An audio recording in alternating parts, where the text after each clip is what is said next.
നമസ്കാരം. ലേഖാസ് മലയാളം യൂട്യൂബ് ചാനലിലേക്ക് ഏവർക്കും സ്വാഗതം. നമ്മൾ കഴിഞ്ഞൊരു ക്ലാസ്സിൽ മാതൃഭാഷ നമ്മുടെ ഉള്ളിലൊഴുകുന്ന ജീവനദി എന്ന 10ാം ക്ലാസ്സിലെ പാഠഭാഗം പരിചയപ്പെട്ടിരുന്നു. ഇന്ന് നമുക്ക് അതിലെ കഥ, എഴുത്തുകാരനെയും ഉത്തരങ്ങളൊക്കെ ഒന്ന് പരിചയപ്പെടാം. ദക്ഷിണേന്ത്യൻ സിനിമയിലെയും ബോളിവുഡിലെയും മികച്ച നടനും നിർമ്മാതാവും സംവിധായകനുമാണ് പ്രകാശ് റായ് എന്ന പ്രകാശ് രാജ്. അദ്ദേഹത്തിൻ്റെ നമ്മെ വിഴുങ്ങുന്ന മൗനം എന്ന കൃതിയിൽ നിന്നെടുത്തിട്ടുള്ളതാണ് മാതൃഭാഷ നമ്മുടെ ഉള്ളിലൊഴുകുന്ന ജീവനദി എന്ന പാഠഭാഗം.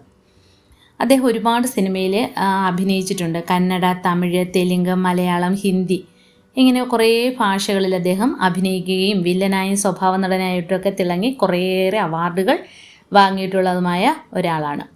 അദ്ദേഹത്തിന് മാതൃഭാഷയോടുള്ള സ്നേഹം എത്രത്തോളമാണെന്ന് ഈ കൃതിയിലൂടെ ഈ പാഠഭാഗത്തിലൂടെ നമുക്ക് മനസ്സിലാക്കാം.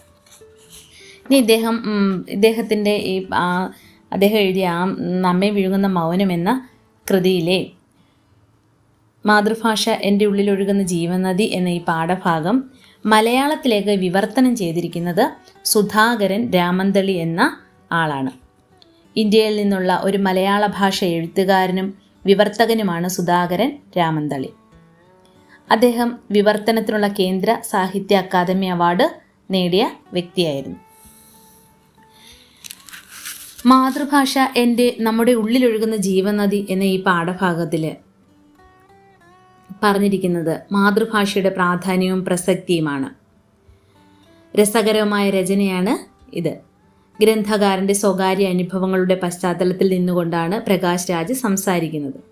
കുറേ വർഷങ്ങൾക്ക് മുമ്പ് അദ്ദേഹം തൻ്റെ 5 വയസ്സായ മകളെയും കൊണ്ട് പച്ചക്കറി വാങ്ങാൻ പോയ സംഭവമാണ് ആദ്യം വിവരിക്കുന്നത്. പച്ചക്കറി തിരഞ്ഞെടുക്കാൻ മകളെ ചുമതലപ്പെടുത്തി. ആ പെൺകുട്ടി ആദ്യം വിചാരിച്ചത് പച്ചക്കറികളുടെ പേര് പറയാനായിരുന്നു. വിദ്യാസമ്പന്നയല്ലാത്ത കടയുടമയോട് ഇംഗ്ലീഷ് പേരുകൾ പറഞ്ഞാണ് പച്ചക്കറികൾ ആവശ്യപ്പെട്ടത്. ഉടമസ്ഥയ്ക്ക് ഒന്നും മനസ്സിലാകാത്തത് കൊണ്ട് ഒടുവിൽ ഓരോ പച്ചക്കറിയും തൊട്ട് കാണിക്കേണ്ടി വന്നു. അവയുടെ തമിഴ് പേരുകൾ പറയാൻ ഇംഗ്ലീഷ് മീഡിയത്തിൽ പഠിക്കുന്ന കുട്ടിക്ക് അറിയില്ലായിരുന്നു. പ്രകാശ് രാജിൻ്റെ ഭാര്യ തമിഴ്നാട്ടുകാരിയാണ്. അതിനാൽ കുട്ടിയുടെ മാതൃഭാഷ തമിഴാണ്. മാതൃഭാഷ പഠിക്കാനോ അതിൽ സംസാരിക്കാനോ അമ്മ മകളെ പ്രോത്സാഹിപ്പിച്ചിരുന്നില്ല. ഈ ഒരു സംഭവം മാതൃഭാഷയുടെ മഹത്വത്തെക്കുറിച്ചും അത് പഠിക്കുകയും അതിലൂടെ സംസാരിക്കുകയും അതിലൂടെ രചനകൾ നിർവഹിക്കുകയും ചെയ്യേണ്ടതിൻ്റെ ആവശ്യകതയെക്കുറിച്ചും കൂടുതൽ ചിന്തിക്കാൻ പ്രകാശ് രാജിനെ പ്രേരിപ്പിച്ചു. ലേഖകൻ്റെ മാതൃഭാഷ കന്നഡയാണ്. കന്നഡയിൽ മാത്രമല്ല മറ്റു പല ഭാഷകളിലും സംസാരിക്കാനും എഴുതാനുമൊക്കെ പ്രകാശ് രാജിന് ബുദ്ധിമുട്ടില്ല. പക്ഷേ എത്ര ഭാഷ പഠിച്ചാലും മാതൃഭാഷയ്ക്ക് താഴെ മാത്രമേ അദ്ദേഹം അവയ്ക്കെല്ലാം സ്ഥാനം കൊടുത്തിരുന്നുള്ളൂ. ഇന്നത്തെ തലമുറയ്ക്ക് മാതൃഭാഷയുടെ മഹത്വം അറിയില്ല. ഭാഷ നമ്മുടെ ആവിഷ്കാരത്തിൻ്റെ രൂപമാണ്. നമ്മുടെ മാതൃഭാഷ നാം ശുദ്ധമായി തന്നെ സംസാരിക്കണം. നഗര കേന്ദ്രീകൃതമായ വിദ്യാലയങ്ങളിൽ മാതൃഭാഷയെ കൈയും കാലും കെട്ടി മൂലയിലിരുത്തിയിരിക്കുകയാണ്. നഗരത്തിലെ മിക്ക വീടുകളിലെയും അവസ്ഥ ഭിന്നമല്ല. മാതൃഭാഷ പഠിക്കാത്ത മക്കൾ നമ്മോടൊപ്പം ഉണ്ടെങ്കിലും അവർ അന്യരല്ലേ എന്ന് ചിന്തിക്കേണ്ടിയിരിക്കുന്നു. മനുഷ്യർക്ക് ജീവിക്കാനായി എത്ര ഭാഷ പഠിക്കുന്നതിലും തടസ്സം ഒന്നുമില്ല.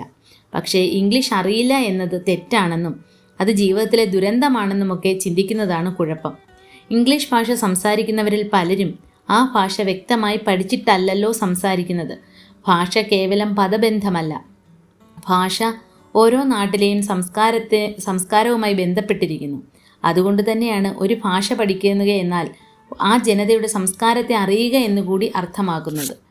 ഒരു നാട്ടിൽ അനേകം എഴുത്തുകാരുണ്ടാവാം. അവർ ആ നാടിൻ്റെ വിചാരധാരയെയും ജീവിതത്തെയും രേഖപ്പെടുത്തിയവരാകാം. ഇതൊന്നും അറിയാതെ കേവലം വ്യാപാരത്തിന് വേണ്ടി ഭാഷ പഠിക്കുന്നത് കൊണ്ട് പ്രയോജനമില്ല. ഇംഗ്ലീഷ് ഭാഷ അറിഞ്ഞില്ലെങ്കിൽ ജീവിതം തന്നെ വ്യർത്ഥമാണെന്ന് പ്രചരിപ്പിക്കുന്നത് ഇംഗ്ലീഷുകാർ നമ്മളെ അങ്ങനെ പറയാൻ പ്രേരിപ്പിച്ചത് കൊണ്ടാണ്. നമ്മൾ ഇംഗ്ലീഷ് ഭാഷയെയും സംസ്കാരത്തെയും അന്ധമായി അനുകരിക്കുന്നു. ഒരു പ്രത്യേക ജാതിയിൽ ജനിച്ച ഒരാൾക്ക് പിന്നീട് ആ ജാതിയിൽ നിന്ന് വേണമെങ്കിൽ മാറാം. പക്ഷേ ഒരാൾക്കും അവരുടെ മാതൃഭാഷയെ മാറ്റാനാവില്ല. ഇതാണ് ഈ ഒരു പാഠഭാഗത്തിൽ അദ്ദേഹം പറഞ്ഞു വെച്ചിരിക്കുന്നത്. ശരിയാണ്. നമുക്ക് എത്ര ഭാഷ നമ്മൾ പഠിച്ചാലും നമ്മുടെ വിചാരവും വികാരവും സ്വപ്നവും സങ്കല്പവും എല്ലാം നമ്മുടെ മാതൃഭാഷയിൽ മാത്രമാണ് നമ്മുടെ മനസ്സിലേക്ക് ഓടിയെത്തുന്നത്. ബാക്കിയെല്ലാം കേവലം വ്യാപാരത്തിന് വേണ്ടി മാത്രമാണെന്നാണ് അദ്ദേഹം അഭിപ്രായപ്പെടുന്നത്. ഇനി നമുക്കിതിൻ്റെ ചോദ്യോത്തരങ്ങളിലേക്ക് കടക്കാം. 1 മാർക്കിൻ്റെ ചോദ്യങ്ങളാണ്. മാതൃഭാഷ നമ്മുടെ ഉള്ളിലൊഴുകുന്ന ജീവനദി എന്ന പാഠഭാഗം ഏത് കൃതിയിൽ നിന്നും എടുത്തിട്ടുള്ളതാണ്? ഉത്തരം നമ്മെ വിഴുങ്ങുന്ന മൗനം. 2. പ്രകാശ് രാജിൻ്റെ നമ്മെ വിഴുങ്ങുന്ന മൗനം എന്ന കൃതി മലയാളത്തിലേക്ക് വിവർത്തനം ചെയ്തത് ആര്? ഉത്തരം സുധാകരൻ രാമന്തളി. 3. പ്രശസ്ത നടനും ചലച്ചിത്ര നിർമ്മാതാവുമായ പ്രകാശ് രാജ് നമ്മെ വിഴുങ്ങുന്ന മൗനം എന്ന കൃതി ഏത് ഭാഷയിലാണ് രചിച്ചത്? ഉത്തരം കന്നഡ ഭാഷയിൽ. 4. നമ്മെ വിഴുങ്ങുന്ന മൗനം എന്ന കൃതി ഏത് വിഭാഗത്തിൽ പെട്ടതാണ്? ഉത്തരം ലേഖനം. 5. ഏതൊക്കെ ഭാഷാ ചിത്രങ്ങളിലാണ് പ്രകാശ് രാജ് അഭിനയിച്ചിട്ടുള്ളത്? കന്നഡ, തമിഴ്, തെലുങ്ക്, മലയാളം. പ്രകാശ് രാജിൻ്റെ മറ്റൊരു കൃതിയുടെ പേരെഴുതുക. സൂത്രധാരനാര്, വേഷക്കാരനാര്. അടുത്ത ചോദ്യം. മകൾക്ക് മാതൃഭാഷ അറിയാതിരുന്നത് ലേഖകനിലുണ്ടാക്കിയ ഭാവങ്ങൾ എന്തെല്ലാം? കോപവും ഉത്കണ്ഠയും. 8. പച്ചക്കറി വിൽപ്പനക്കാരിയോട് മകൾ ഏത് ഭാഷയിലാണ് സംസാരിച്ചത്? ഉത്തരം ഇംഗ്ലീഷ് ഭാഷയിൽ. 9. പച്ചക്കറി വാങ്ങാൻ പുറപ്പെടുന്നതിന് മുൻപ് ലേഖകനും മകളും തമ്മിൽ നടത്തിയ കരാർ എന്തായിരുന്നു? പച്ചക്കറി വിൽപ്പനക്കാരോട് മകൾ തന്നെ വിലപേശി നിശ്ചയിക്കണമെന്നുള്ളത്. 10. ഏത് ഗ്രാമത്തിലെ പച്ചക്കറി കടയിൽ നിന്നാണ് പച്ചക്കറി വാങ്ങിയത്? മഹാബലിപുരം. അടുത്തത്. പച്ചക്കറി വിൽപ്പനക്കാരിക്ക് മകൾ പറഞ്ഞത് മനസ്സിലാകാതെ വന്നപ്പോൾ ഒടുവിൽ എന്താണ് ചെയ്തത്? മകൾ ഓരോരോ പച്ചക്കറിയും കൈകൊണ്ട് തൊട്ടു കാണിച്ചു. 12.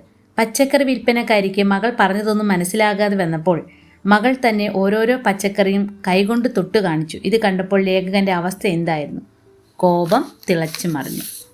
വീട്ടിലെത്തിയ ലേഖകനും ഭാര്യയും തമ്മിലുണ്ടായ വഴക്കിന് കാരണമെന്ത്? മകൾ മാതൃഭാഷ പഠിക്കാത്തത്. മുട്ടുകാലിൽ നടക്കുന്നത് പോലെ സ്വാഭാവികമായും സരളമായി ഞാനത് പഠിച്ചു. ഇങ്ങനെ അഭിപ്രായപ്പെട്ടത് ആര്? പ്രകാശ് രാജ്. ഇവിടെ പഠിച്ചു എന്ന് പറയുന്നത് എന്താണ്? ലേഖകൻ്റെ മാതൃഭാഷയായ കന്നഡ. മാതൃഭാഷയായ കന്നഡ ഒഴികെ മറ്റെല്ലാ ഭാഷകളും ലേഖകൻ പഠിച്ചത് എന്തിനു വേണ്ടിയാണ്? തൊഴിലുമായി ബന്ധപ്പെട്ട്. ഞാൻ ശ്വസിക്കുന്ന വായുവിനെ പോലെ, ഉണ്ണുന്ന ചോറുപോലെ, എൻ്റെ അമ്മ പറയുന്ന കഥകൾ കേട്ട് കേട്ട് എണ്ണി തീർന്ന നക്ഷത്രങ്ങളെപ്പോലെ, എൻ്റെ ഞരമ്പുകളിൽ ഒഴുകുന്ന രക്തത്തെ പോലെ എൻ്റെ ഉള്ളിൽ ഒഴുകുന്നുണ്ട്. ഇങ്ങനെ അഭിപ്രായപ്പെട്ടത് ആര്? ഉത്തരം പ്രകാശ് രാജ്. 18. ലേഖകൻ്റെ ഉള്ളിൽ ഒഴുകുന്നത് എന്താണ്? കന്നഡ ഭാഷ. ലേഖകൻ്റെ ഉത്കണ്ഠയും കോപത്തിനും കാരണമെന്ത്? മാതൃഭാഷ സ്ഫുരിക്കുന്ന മധുരമായ രുചി മകൾ അറിഞ്ഞില്ലല്ലോ എന്നതായിരുന്നു കാരണം. പാഠഭാഗത്ത് പരാമർശിക്കുന്ന ഇംഗ്ലീഷ് സാഹിത്യകാരന്മാർ ആരെല്ലാം? Shakespeare, Wordsworth, Keats, Hemingway, Milton. മനുഷ്യജീവിതത്തെയും അവരുടെ ധാരണകളെയും അതേപോലെ പ്രതിഫലിപ്പിക്കുന്നത് എന്താണ്? ഭാഷ. തെലുങ്ക് നാട്ടിലെ വരൾച്ച കൊണ്ട് കഷ്ടപ്പെടുന്ന രായലസീമയിൽ ആരെങ്കിലും തെറ്റ് ചെയ്താൽ എന്താണ് സംഭവിക്കുന്നത്? ചെയ്ത പാപങ്ങളൊന്നും ദഹിക്കാനാവാതെ നീ വയറ് പൊട്ടിച്ചാവും നോക്കിക്കോ എന്ന് ജനങ്ങൾ കഠോരമായി ശകാരിക്കും. അടുത്ത ചോദ്യം. നീ ചെയ്ത പാപങ്ങളൊക്കെ ഭാവിയിൽ ഒരു ദിവസം ഫലമായി വീഴും നോക്കിക്കോ എന്ന് പഴങ്ങളെ രൂപകങ്ങളായി ഉപയോഗിച്ച് നയത്തിൽ ശകാരിക്കും. ഇങ്ങനെ പറയുന്നത് ആര്? ഗോദാവരി, കൃഷ്ണ നദീതീരങ്ങളിലെ ജനങ്ങൾ. ഇങ്ങനെ പറയാൻ കാരണമെന്ത്? ഗോദാവരി, കൃഷ്ണ നദീതീരങ്ങൾ സമൃദ്ധമായി മരങ്ങളുള്ള പ്രദേശമായതിനാലാണ് ഈ ഒരു ശാപം അവിടെ ഉള്ളത്. ഒരു ഭാഷ പഠിക്കുക എന്നാൽ അർത്ഥമാകുന്നത് എന്താണ്? അവിടുത്തെ ജനങ്ങളുടെ സംസ്കാരത്തെ അറിയുക എന്നുകൂടിയാണ് ഒരു ഭാഷ പഠിക്കുക എന്നതുകൊണ്ട് അർത്ഥമാക്കുന്നത്. അടുത്ത ചോദ്യം. ബ്രിട്ടീഷുകാർ നമ്മുടെ നാടിന് മേൽ ആധിപത്യം സ്ഥാപിക്കാൻ ഉപയോഗിച്ചിരുന്ന ആയുധം എന്തായിരുന്നു? അവരുടെ ഭാഷയായിരുന്നു. അവരുടെ ഇംഗ്ലീഷ് ഭാഷയായിരുന്നു. അടുത്ത ചോദ്യം. ഏത് ഭാഷയാണോ സംസാരിക്കുന്നത് ആ നാടിൻ്റെ അടയാളമായി മാറും എന്ന സത്യം അവർക്ക് നന്നായി അറിയാമായിരുന്നു. ആർക്ക്? അത് മനുഷ്യർക്കാണ്. ബന്ധങ്ങളുടെ സംജ്ഞകൾ നഷ്ടപ്പെടുന്നത് എന്തുപോലെയാണ്? അത് ബന്ധങ്ങൾ നഷ്ടപ്പെടുന്നത് പോലെയാണ്. അടുത്ത ചോദ്യം. മലയാളമാണ് എൻ്റെ ഭാഷ. എൻ്റെ ഭാഷ എൻ്റെ വീടാണ്, എൻ്റെ ആകാശമാണ്, ഞാൻ കാണുന്ന നക്ഷത്രമാണ്, എന്നെ തഴുകുന്ന കാറ്റാണ്, എൻ്റെ ദാഹം ശമിപ്പിക്കുന്ന കുളിർ വെള്ളമാണ്, എൻ്റെ അമ്മയുടെ തലോടലും ശാസനയുമാണ്. ഏതു നാട്ടിലെത്തിയാലും ഞാൻ സ്വപ്നം കാണുന്നത് എൻ്റെ ഭാഷയിലാണ്. എൻ്റെ ഭാഷ ഞാൻ തന്നെയാണ്. ഇത് ആരുടെ വാക്കുകളാണ്? ആരുടെയാണ്? MD വാസുദേവൻ നായരുടെ. അപ്പോൾ ഈ രണ്ട് വ്യക്തികളും മാതൃഭാഷയുടെ പ്രാധാന്യത്തെക്കുറിച്ചാണ് പറയുന്നത്. 4 മാർക്കിനൊക്കെ എഴുതുന്ന ചോദ്യങ്ങളാണ്. മകൾക്ക് മാതൃഭാഷ അറിയാതിരുന്നത് ലേഖകനിൽ കോപവും ഉത്കണ്ഠയും നിറച്ചത് എന്തുകൊണ്ടാണ്? അപ്പം നമ്മൾ ആദ്യം ഏത് കാര്യം എഴുതിയാലും അതിനൊരു ആമുഖം എഴുതണം. അപ്പോൾ അത് ഏത് ചോദ്യത്തിൻ്റെ കൂടെയും ഈ ഒരു ആമുഖം എഴുതാവുന്നതാണ്. പ്രശസ്ത നടനും ചലച്ചിത്ര നിർമ്മാതാവുമായ പ്രകാശ് രാജ് കന്നഡയിൽ എഴുതിയ നമ്മെ വിഴുങ്ങുന്ന മൗനം എന്ന കൃതിയിലെ ഒരു ഭാഗമാണ് മാതൃഭാഷ നമ്മുടെ ഉള്ളിലൊഴുകുന്ന ജീവനദി എന്ന പാഠഭാഗം. ഇത് മലയാളത്തിലേക്ക് വിവർത്തനം ചെയ്തിരിക്കുന്നത് സുധാകരൻ രാമന്തളിയാണ്. അടുത്ത പാരഗ്രാഫായിട്ട് എഴുതണം. 5 വയസ്സുകാരിയായ മകളോടൊപ്പം അവധിക്കാലത്ത് പച്ചക്കറി വാങ്ങാൻ ലേഖകൻ പോകുന്നു. പച്ചക്കറി വിൽപ്പനക്കാരിയോട് മകൾ തന്നെ വില പേശി സാധനങ്ങൾ വാങ്ങണമെന്നായിരുന്നു അച്ഛനും മകളും തമ്മിലുള്ള കരാർ. കുട്ടി ഇംഗ്ലീഷിൽ പച്ചക്കറിയുടെ പേര് പറഞ്ഞതിനാൽ ഗ്രാമീണയും വൃദ്ധയുമായ കച്ചവടക്കാരിക്ക് കുട്ടി പറഞ്ഞതൊന്നും മനസ്സിലായില്ല. കുട്ടിക്ക് പച്ചക്കറികൾ തൊട്ട് കാണിക്കേണ്ടി വന്നു. ഇത് ലേഖകനിൽ കോപവും ഉത്കണ്ഠയും ഉണ്ടാക്കി. 2ാമത്തെ ചോദ്യം. മഴയില്ലാതെ തടാകങ്ങളും പുഴകളും വറ്റിപ്പോയിക്കൊണ്ടിരിക്കുന്ന നമ്മുടെ മണ്ണിൻ്റെ മക്കൾ റെയിൻ റെയിൻ ഗോയവേ എന്ന് പാടാമോ? അവർ പാടേണ്ടത് എങ്ങോട്ട് പോകുന്നു മേഘമേ നിങ്ങൾ നിൽക്ക ഞങ്ങൾക്ക് 4 ഇറ്റ് വെള്ളം പകരുക എന്നല്ലേ? ലേഖകൻ്റെ ഈ ചോദ്യങ്ങൾ നിങ്ങളിൽ ഉണർത്തിയ ചിന്തകൾ എന്തെല്ലാം? അപ്പോൾ നമുക്ക് അവിടെ ആമുഖം എഴുതാം. ആമുഖം നമ്മൾ ആദ്യം പറഞ്ഞ ക്വസ്റ്റ്യനകത്തെ ആമുഖം തന്നെയാണ്. അപ്പോൾ അതിനുശേഷം വിദേശ ഭാഷയോടുള്ള ഭ്രമത്തെക്കുറിച്ചാണ് ഇവിടെ ലേഖകൻ പറയുന്നത്. ഇംഗ്ലണ്ടിൽ ജനിച്ച് വെയിൽ കാണാത്ത കുട്ടികൾ അങ്ങനെ പാടുമ്പോൾ അതിനർത്ഥമുണ്ട്. എന്നാൽ ആ പാട്ടിന് നമ്മുടെ ജീവിത പരിസരങ്ങളുമായി ബന്ധമില്ല. എങ്കിലും അർത്ഥമറിയാതെ നമ്മളത് പാടുന്നു. പുഴകളും തടാകങ്ങളും വറ്റിക്കൊണ്ടിരിക്കുന്ന മലിനമായിക്കൊണ്ടിരിക്കുന്ന നമ്മുടെ പ്രാദേശിക സാഹചര്യം ആവശ്യപ്പെടുന്നത് മഴയ്ക്ക് വേണ്ടിയുള്ള കാത്തിരിപ്പാണ്, പ്രകൃതി സംരക്ഷണമാണ്.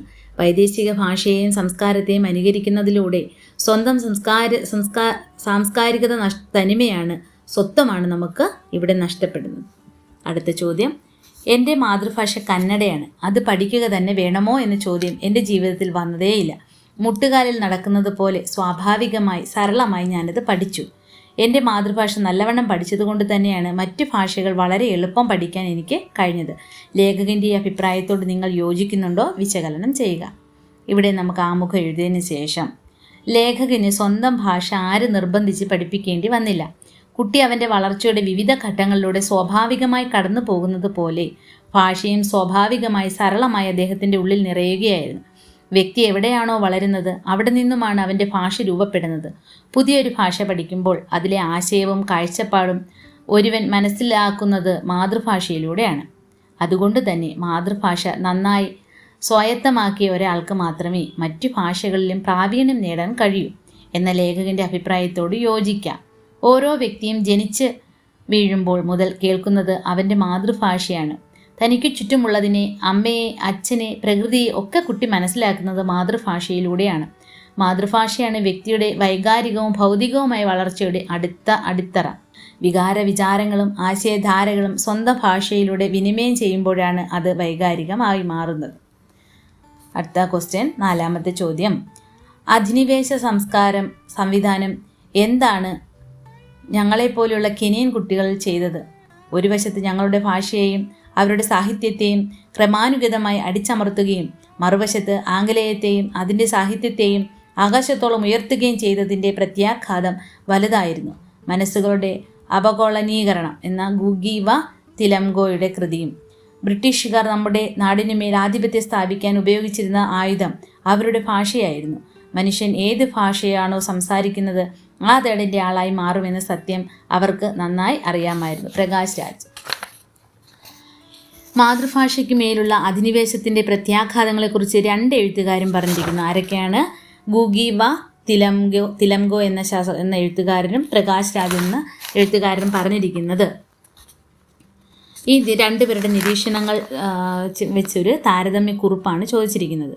ഇവിടെ നമുക്ക് ആമുഖം എഴുതിയതിന് ശേഷം മാതൃഭാഷയ്ക്ക് മേലുള്ള അധിനിവേശത്തിൻ്റെ പ്രത്യാഘാതങ്ങളെക്കുറിച്ചാണ് 2 എഴുത്തുകാരും പറഞ്ഞിരിക്കുന്നത്. ഇന്ത്യയും ആഫ്രിക്കൻ രാജ്യമായ കെനിയയും ബ്രിട്ടീഷുകാരുടെ കോളനികളായിരുന്നു. ബ്രിട്ടീഷുകാരുടെ അധികാരം നിലനിന്ന രാജ്യങ്ങളിലെ മാതൃഭാഷയുടെ അസ്തിത്വം നഷ്ടപ്പെട്ടു. അധിനിവേശം ജനതയ്ക്ക് മേൽ മാത്രമായിരുന്നില്ല, അവരുടെ ഭാഷയ്ക്ക് മേൽ കൂടിയായിരുന്നു. ഭാഷയിലൂടെയുള്ള അധിനിവേശം സാംസ്കാരിക തകർച്ചയ്ക്ക് കാരണമായി. സ്വാതന്ത്ര്യം ലഭിച്ചിട്ടും ഇത്തരം രാജ്യങ്ങളിൽ ഭാഷാപരമായ അടിമത്തം മാറ്റമില്ലാതെ തുടരുന്നു. അത് ജനങ്ങളിൽ അപകർഷതാബോധം ഉണ്ടാക്കി. ബ്രിട്ടീഷുകാർ ഇംഗ്ലീഷ് ഭാഷയെ മികച്ചതായി കാണിക്കുകയും മാതൃഭാഷയെയും സാഹിത്യത്തെ അടിച്ചമർത്തുകയും ചെയ്തു. മനുഷ്യർ സംസാരിക്കുന്ന ഭാഷ ഏതാണോ ആ നാടിൻ്റെ ആളായി മാറും എന്ന സത്യം ബ്രിട്ടീഷുകാർക്ക് അറിയാമായിരുന്നു. ആ സത്യം മനസ്സിലാക്കിയാണ് തങ്ങളോട് കൂറുള്ള ഒരു ജനതയെ വാർത്തെടുക്കാൻ ഇവിടെ ഇംഗ്ലീഷ് വിദ്യാഭ്യാസം നടപ്പിലാക്കിയത്. രക്തത്തിലും വർണ്ണത്തിലും ഇന്ത്യൻ, പക്ഷേ രുചിയിൽ, അഭിപ്രായങ്ങളിൽ, നൈതികതയിലും ബുദ്ധിയിലും ഇംഗ്ലീഷുകാരായ ഒരു വർഗം.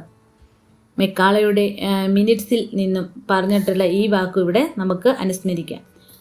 തങ്ങളുടെ ഭരണം സുസ്ഥിരവും സുഗമവും ആകുന്നതിന് തങ്ങളോട് കൂറുള്ള ഒരു ജനതയെ സൃഷ്ടിക്കുക, നമ്മുടെ നാടിൻ്റെ സംസ്കാരത്തെയും ഭാഷയെയും ഇല്ലായ്മ ചെയ്യാൻ തദ്ദേശീയരെ തന്നെ തന്ത്രപൂർവ്വം ഉപയോഗിക്കുക എന്നതായിരുന്നു ഇവരുടെ ലക്ഷ്യം. അപ്പം അവർ പിടിച്ചടക്കിയ എല്ലാ രാജ്യങ്ങളിലും അവരുടെ ഭാഷ, ഇംഗ്ലീഷ് ഭാഷയെ മേലോട്ട് ഉയർത്തി കാണിക്കാനാണ് അവർ ശ്രമിച്ചത്. അതുകൊണ്ടാണ് നമ്മുടെ നാട്ടിൽ ഇതുപോലെ മാതൃഭാഷയുടെ പ്രാധാന്യം കുറഞ്ഞു വരുന്നതെന്നാണ് ഈ ലേഖകന്മാരുടെയൊക്കെ അഭിപ്രായം. അടുത്ത അവസാനത്തെ ക്വസ്റ്റ്യൻ, ജീവിതത്തിൽ ചില കാര്യങ്ങൾ ഒരു കാരണവശാലും മാറ്റാനാവുകയില്ല. പ്രകാശ് രാജിൻ്റെ ഈ അഭിപ്രായത്തോട് നിങ്ങൾ പൂർണ്ണമായി യോജിക്കുന്നുണ്ടോ? വിശദീകരിക്കുക. അവിടെ ആമുഖം എഴുതിയതിന് ശേഷം നമ്മുടെ ജീവിതത്തിൽ അടിസ്ഥാനപരമായ മാറ്റത്തിന് വിധേയമാവാത്ത ചില കാര്യങ്ങളുണ്ട് എന്ന് ലേഖകൻ പറഞ്ഞതിനോട് പൂർണ്ണമായി യോജിക്കുന്നു. മാതാപിതാക്കളുമായുള്ള ബന്ധം, മറ്റ് രക്തബന്ധുക്കളുമായുള്ള ബന്ധം, ഇവയൊന്നും എത്ര മാറ്റാൻ ശ്രമിച്ചാലും മറിയുകയില്ല. എന്നാൽ ഒരാളുടെ ജാതിയോ മതമോ പേരോ വിശ്വാസങ്ങളോ ആദർശങ്ങളോ ഒക്കെ സൗകര്യം പോലെ മാറ്റാവുന്നതാണ്. കാരണം അവയെല്ലാം ഒരാളുടെ മേൽ പിന്നീട് ചുമത്തപ്പെട്ടതാണ്. എന്നാൽ മാതൃഭാഷയെ മാറ്റാൻ കഴിയില്ല എന്നതും യാഥാർത്ഥ്യമാണ്. മാതാവിനെ മാറ്റാൻ കഴിയാത്തതുപോലെയാണ് മാതൃഭാഷയെ നമുക്ക് മാറ്റാൻ കഴിയാത്തത്. ഇവിടെ പറഞ്ഞിരിക്കുന്ന എല്ലാ ലേഖകന്മാരും മാതൃഭാഷയുടെ പ്രാധാന്യത്തെക്കുറിച്ചാണ് പറഞ്ഞിരിക്കുന്നത്. അടുത്ത ക്ലാസ്സിൽ വീണ്ടും കാണാം. നന്ദി.